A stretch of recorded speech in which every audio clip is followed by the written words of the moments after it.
하겠습니다. 마가복음 9장 38절에서 50절까지 말씀을 한 절씩 교독하시겠습니다. 제가 먼저 38절 말씀을 읽겠습니다. 요한이 예수께 여짜오되 선생님, 우리를 따르지 않는 어떤 자가 주의 이름으로 귀신을 내쫓는 것을 우리가 보고 우리를 따르지 아니함으로 금하였나이다. 예수께서 이르시되 금하지 말라.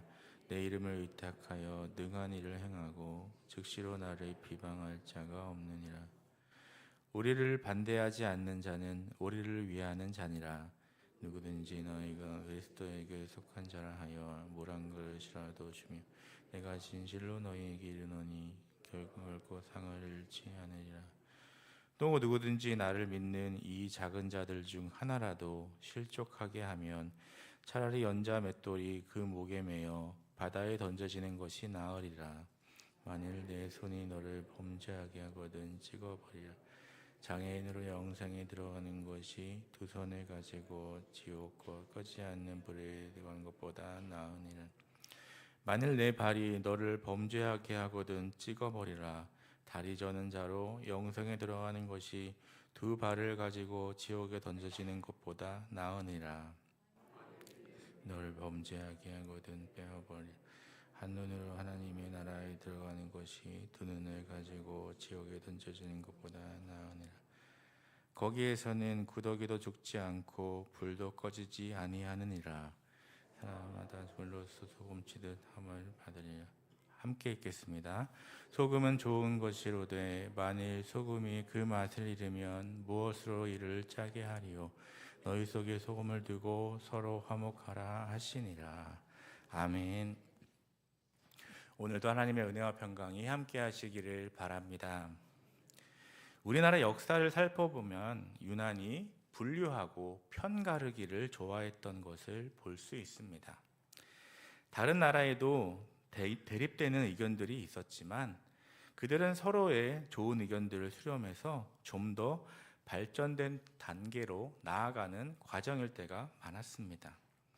그러나 우리나라의 당파 싸움은 사소한 것 하나로도 너와 내가 생각하는 것이 다르다고 으르렁거리고 그러한 소모적인 싸움으로 많은 피를 흘렸습니다. 이러한 현상은 현재에도 존재합니다. 정치색, 지방색, 학연, 혈연 등을 따져 하나라도 연관된 사람들끼리는 단결이 잘 되면서도 조금만 다르면 서로를 깎아내리기에 바쁩니다. 이러한 문제는 교회라는 공동체에도 존재합니다. 우리가 정통이고 너희는 아니다라고 비난합니다. 그리하여 많은 교단이 생기고 심지어는 타교파에는 하나님이 없으니 우리 교파 교회 또는 우리 교회에서만 예배를 드려야 한다는 극단주의가 나오기도 합니다. 오늘 말씀은 세베대의 아들 요한의 질문으로 시작합니다. 그 질문은 제자들이 경험한 어떤 사건에서 비롯됩니다. 제자들은 우리를 따르지 않는 어떤 자가 놀랍게도 주님의 이름으로 귀신을 쫓아내는 것을 보고 금했다고 예수님께 말씀드리고 있습니다. 여기서 우리는 특별한 소속의 의미로 예수님을 따르는 내부 제자 공동체를 의미합니다.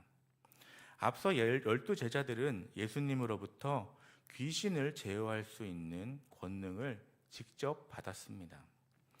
따라서 제자들에게 그 사람은 그 예수의 이름으로 귀신을 쫓는 자는 예수님으로부터 그런 권한을 부여받지 않은 자를 의미합니다.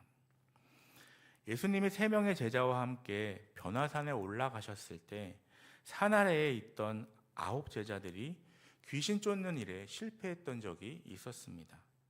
그러니 그 사람의 행위는 제자들 전체에 적지 않은 파장을 불러일으켰을 것입니다. 물론 요한의 표현으로만 보면 그 사람이 귀신을 내어 쫓는데 성공을 했는지 실패했는지는 알 수 없습니다. 또한 주의 이름으로라는 표현도 그가 그냥 주문처럼 사용한 것인지 아니면 올바른 믿음을 가지고 사용한 것인지도 알 수 없습니다. 초점은 누가 예수로부터 직접 권능을 부여받은 자인가에 있는 것입니다.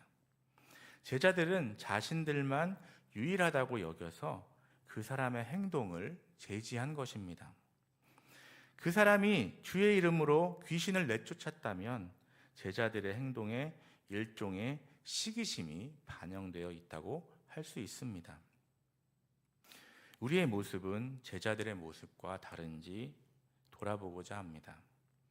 나는 나와 다른 모습으로 주님을 섬기는 성도들을 만나면 비판하고 그들을 피하지는 않았는지, 또 나만 올바로 주님을 믿고 다른 사람들은 다 틀렸다는 오만한 모습을 가지지는 않았는지, 이제 걸음마를 떼기 시작한 초신자에게 많은 분량을 요구하며 믿음이 적다고 실책하지는 않았는지 돌아보아야 하겠습니다.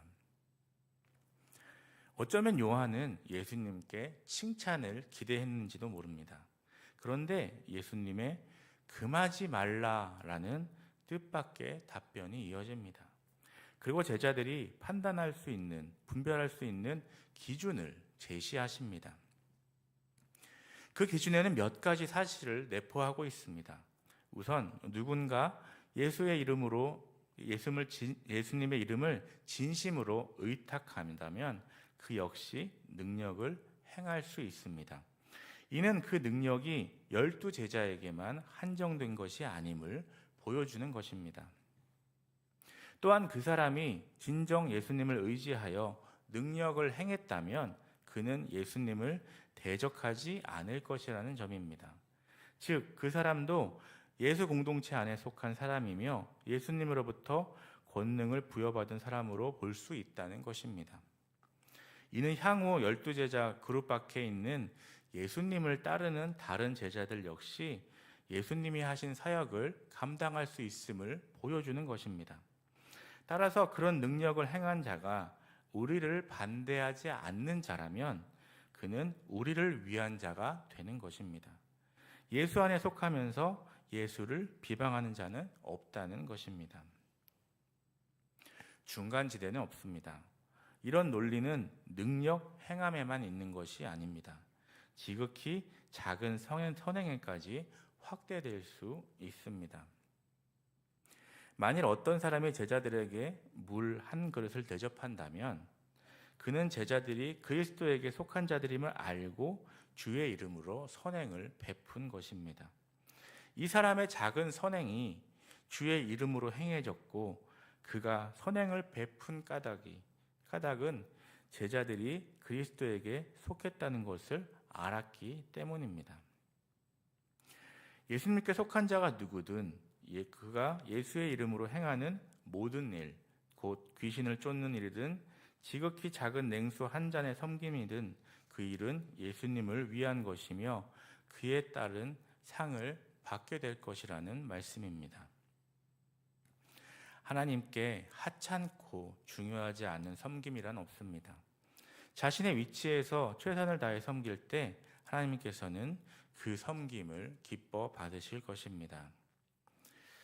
42절에 보면 또 누구든지 나를 믿는 이 작은 자들 중 하나를 실족하게 하면 차라리 연자 맷돌이 그 목에 매어 바다에 던져지는 것이 나으리라 말씀하고 있습니다.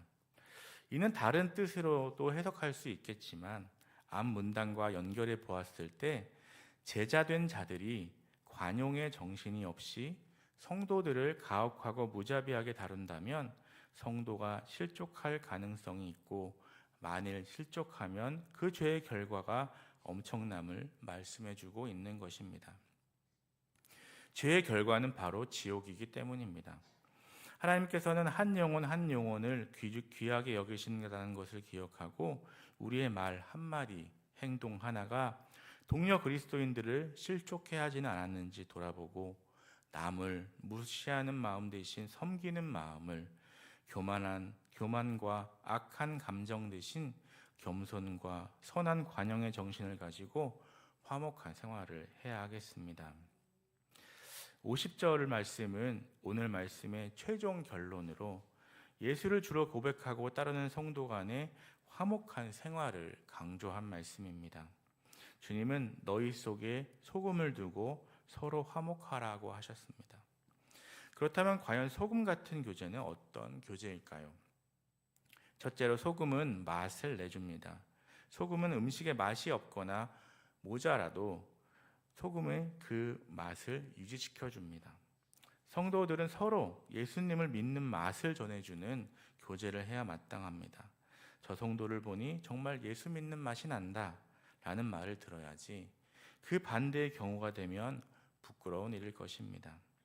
서로 도와주고 서로 모범을 보이며 서로 격려해주는 교제를 이루어야 하겠습니다. 둘째로 소금은 한 알갱이로는 그 존재 가치가 미미합니다. 많은 알갱이들이 연합한 결과 가치를 지니게 되는 것입니다. 이처럼 성도들도 연합을 잘 해야 합니다.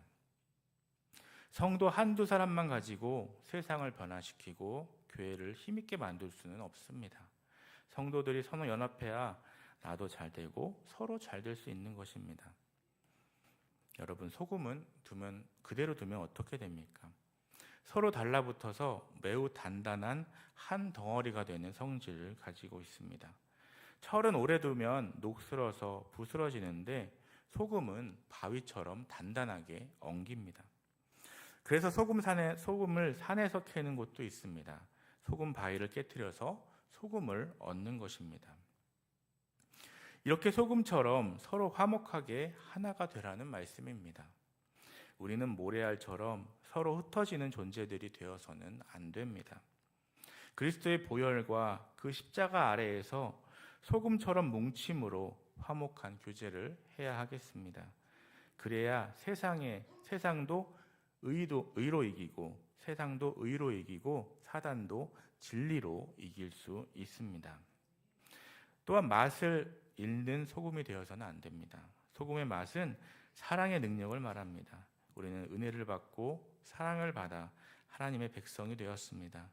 사랑 없는 세상에서 구원하여 주셔서 사랑으로 하나 된 삼위의 하나님을 닮은 공동체로 부르셨습니다.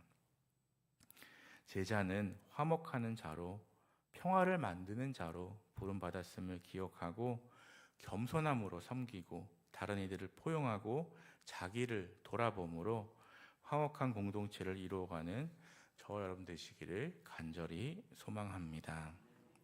기도하시겠습니다. 사랑의 하나님, 오늘도 이 새벽에 깨워주시고 주의 전으로 불러주시고 말씀으로 새롭게 해주시니 감사합니다. 하나님, 내 생각과 다르다고 배척하고 나만 옳다고 생각하는 오만함에 빠져 제자의 삶을 살지 못했음을 고백합니다. 용서하여 주시옵소서. 제자는 화목하는 자로 평화를 만드는 자로 부름받았음을 기억하고 겸손함으로 섬기고 다른 이들을 포용하며 자기를 돌아봄으로 화목한 공동체를 이루어가는 복된 주님의 자녀들 될 수 있도록 인도하여 주시옵소서. 병상 가운데 있는 환우들에게도 함께하여 주시고 주님의 보혈로 치유하여 주시옵소서. 몸과 마음이 회복되게 하시고 건강한 모습으로 하나님을 예배하고 찬양하게 하여 주시옵소서. 또한 삶의 많은 문제로 고통받는 성도님들의 삶 속에 함께하여 주셔서 이 사순절 기간 가정과 교회와 이 민족의 온전한 치유와 회복이 일어나는 복된 시간 되게 하여 주시옵소서. 이 시간 주님 앞에 1000번째 예물을 드립니다. 972번째부터 974번째 예물 드리는 주의 자녀가 있습니다. 이 예물을 받아주시고 예물이 쓰여지는 곳에 주의 은혜로 함께하여 주시옵소서. 예물을 드리는 자가 엎드려 기도하오니 들으시고 선하신 뜻대로 응답하여 주시옵소서. 오늘도 가정과 일터를 지켜주시고 우리들이 살아가는 삶의 현장 속에서 주님만을 높이는 복된 삶이 되도록 인도하여 주시옵소서. 예수님의 이름으로 기도드립니다. 아멘. 하늘에 계신